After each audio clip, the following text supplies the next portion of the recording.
Only news के digital platform पर आपका बहुत बहुत स्वागत है। पश्चिम बंगाल में फिर से एक बार बड़ी हत्या हुई है। इस बार हत्या किसी आम आदमी की नहीं हुई है। इस बार हत्या किसी बीजेपी कार्यकर्ता की नहीं हुई। इस बार हत्या किसी टीएमसी कार्यकर्ता की नहीं हुई, बल्कि इस बार हत्या हुई है एक पुलिस ऑफिसर की, एक एसएचओ की पीट पीट कर हत्या कर दी गई है। किसी मॉब लिंचिंग नहीं तो क्या कहेंगे। मॉब लिंचिंग भी इतना खतरनाक, इतना बड़ा कि एक पुलिस अफसर को ही निशाना बना दिया जाता है। पश्चिम बंगाल के उत्तर दिनाजपुर से एक हैरान करने वाला मामला सामने आया है। जहां पर यह मॉब लिंचिंग हुई है, जहां पर यह हत्या हुई है, उसका नाम इस्लामपुर है। इस्लामपुर, इस नाम से कई मायने आपको निकले होंगे और हत्या करने वाले गुनहगार अपराधी भी आपके मन में आ गए होंगे कि आखिर ऐसे कौन से लोग हो सकते हैं जिन्होंने एसएचओ की पीट पीट कर हत्या की है। यहां भीड़ ने बिहार के किशनगंज के एसएचओ की पीट पीट कर बेरहमी से हत्या कर दी है। बताया जा रहा है कि भीड़ ने एसएचओ उनकी टीम को बाइक चोरी करने वाला समझ लिया और बंधक बना लिया। इसके बाद भीड़ ने एसएचओ पर हमला कर दिया। बता दें, किशनगंज के टाउन थाने के एसएचओ अश्विनी कुमार की पश्चिम बंगाल के ग्वालफोखर थाना क्षेत्र के पांतापाड़ा गांव में मॉब लिंचिंग कर दी गई। एसएचओ अश्विनी कुमार इलाके में मोटरसाइकिल चोर की सूचना मिलने पर दल बल के साथ रेड मारने गए थे। पश्चिम बंगाल के इस्लामपुर में इलाज के दौरान उनकी मौत हो गई।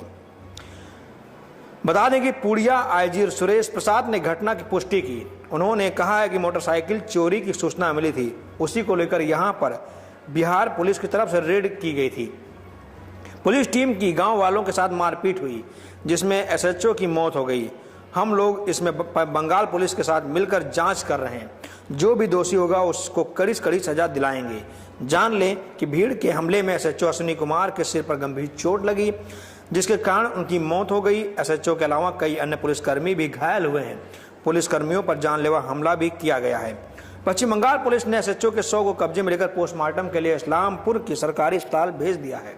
सूत्रों से मिली जानकारी के अनुसार एसएचओ अश्विनी कुमार पुड़िया जिले के जानकी नगर थाना क्षेत्र के रहने वाले थे।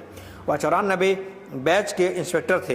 उन्होंने 1 साल पहले किशनगंज के टाउन थाने में तैनात किए गए थे। पश्चिम बंगाल में पुलिस वालों पर भी हमले हो रहे हैं। पश्चिम बंगाल में वर्दी को भी नहीं छोड़ा जा रहा है। अभी कुछ दिन पहले आपने एक वीडियो देखी थी जिसमें पश्चिम बंगाल में बीएसएफ जवानों पर कुछ मुसलमान हमला कर देते हैं और वो बीएसएफ जवान जो है वो सुरक्षा बल के जवान पश्चिम बंगाल में चुनाव संपन्न कराने के लिए, शांतिपूर्ण तरीके से चुनाव संपन्न कराने के लिए वहां जाते हैं। लेकिन बीच में पश्चिम बंगाल के कुछ लोग उन पर हमला कर देते हैं और उस हमले में भी कोई और नहीं था बल्कि टीएमसी के लोग थे, ममता बनर्जी के लोग थे, मुसलमान थे। हम मुसलमान का शब्द इसलिए प्रयोग करते हैं, मुसलमान का नाम इसलिए लेते हैं और ये भी कहते हैं कि हम सभी मुसलमानों को नहीं कह रहे हैं, लेकिन जो मुसलमान गुनहगार हैं उनको तो कहना लाजमी है। अगर गुनहगार हिंदू भी है तो उसको भी हम कहेंगे। अभी बंगाल में आपने एक तस्वीर देखी होगी। पश्चिम बंगाल के एक नेता कहते हैं और टीएमसी के नेता हैं, वो कहते हैं कि अगर पश्चिम बंगाल के 30% मुसलमान अगर एक हो जाएं तो हम 4-4 पाकिस्तान बना सकते हैं। एक नहीं बल्कि 4-4 पाकिस्तान बना सकते हैं। अब 4 पाकिस्तान बनाने वाले कौन लोग हैं? हिंदू तो है नहीं। हिंदू कभी पाकिस्तान बनाने की परिकल्पना कर ही नहीं सकता है। हिंदू कभी बांग्लादेश बनाने की परिकल्पना तो कर ही नहीं सकता है। हिंदू कभी अफगानिस्तान बनाने की परिकल्पना कर ही नहीं सकता है। हिंदू कभी अलग राष्ट्र बनाने की कल्पना कर ही नहीं सकता है। अलग राष्ट्र कौन बनाता है आप अच्छी तरह जानते हैं। अलग राष्ट्र की मांग कौन करता है आप अच्छी तरह जानते हैं। इस देश को टुकड़े टुकड़े करने का काम कौन करता है आप अच्छी तरह जानते हैं। इस देश में आतंकवाद कौन फैलाता है यह भी आप अच्छी तरह जानते हैं। हिंदुस्तानी हैं आप, हम सभी हिंदुस्तानी हैं और इस हिंदुस्तान में हिंदुस्तान को तोड़ने वाले कौन लोग हैं ये हम भी अच्छी तरह जानते हैं। हिंदुस्तान की ये बदकिस्मती रही है कि अखंड भारत हमेशा रहा है, लेकिन इस अखंड भारत के कई खंड भी कई बार किए गए हैं। भारत को खंड खंड भी कई बार किया गया है और खंड करने वाले इसी हिंदुस्तान के लोग थे। कभी कोई बाहरी ने इस भारत को नहीं तोड़ा, कभी अमेरिकन ने, कभी किसी अंग्रेज ने कभी कभी रसिया के लोगों ने हिंदुस्तान को नहीं तोड़ा, तोड़ने वाले भी हिंदुस्तान के ही लोग थे। आज खालिस्तान बनाने की मांग उठ रही, कौन मांग कर रहा है? हमारे पंजाब के लोग, पंजाब के कुछ टेररिस्ट आतंकवादी लोग।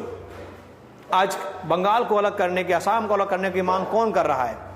हमारे ही घर में बैठे हुए कुछ जयचंद लोग। कश्मीर को भारत से अलग करने की बात कौन कर रहा है? अलगाववादी जैसे लोग। ये कोई बाहरी नहीं है। पश्चिम बंगाल में हम हत्या से शुरू किए थे, हम कहां पर जा रहे हैं? मेरा कहने का मकसद ये है कि हमें और आपको हिंदुस्तान को बचाना होगा। हमें हिंदुस्तान को बचाना होगा। एक मजबूत भारत बनाने के लिए हमें देश विरोधी ताकतों से लड़ना होगा। तो देश को तोड़ना चाहते हैं, तो राजनीति के नाम पर, वोट बैंक के खातिर इस देश के कई टुकड़े करना चाहते हैं। और जो सबसे ज़्यादा गुनहगार तो वो लोग हैं जो टुकड़े करने वालों का समर्थन करते हैं। हम जानते हैं कि हमारे सामने वाला देशद्रोही है, गद्दार है, लेकिन हम उसे गद्दार नहीं कहते हैं क्योंकि वो हमारा वोट बैंक है। ये सबसे बड़ी विडंबना है इस देश की। हमारे देश की कुछ पार्टियां यही करती हैं, उनको पता है कि कौन सही कौन गलत है, लेकिन फिर भी वो गलत को कभी गलत नहीं कहती हैं, क्योंकि वो गलत उनको वोट देता है, उनको सरकार में लाता है, उनको कुर्सी दिलाता है। रोहिंग्या मुसलमान या बांग्लादेशी इस देश के लिए बहुत खतरनाक हैं।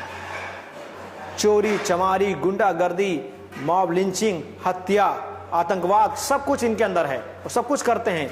लेकिन कभी भी विरोधी पार्टियां, विपक्ष कभी इनको गलत नहीं कहता है, क्योंकि ये इनका वोट बैंक है। हम आपको कहते हैं कि आप निर्णय कीजिए कि कौन गलत है कौन सही है। इस वीडियो को शेयर करिए। बहुत बहुत धन्यवाद। वीडियो देख ली, शेयर तो कर ही दिया होगा, है ना? नहीं किया तो कर दो, एक क्लिक ही तो लगता है।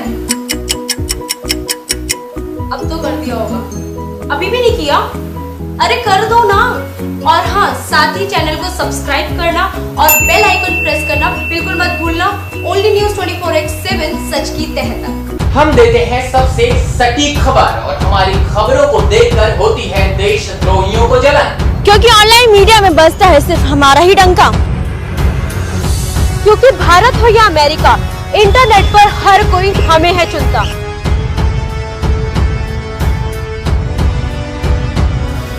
तो इसीलिए निडर है ओनली न्यूज, और यकीन मानिए हमें देखकर उड़ जाते हैं विरोधियों के फ्यूज। तो सब्सक्राइब करें हमारे चैनल को और बेल आइकन को प्रेस करना बिल्कुल ना भूलें। ओनली न्यूज़ 24/7, सच की तह तक।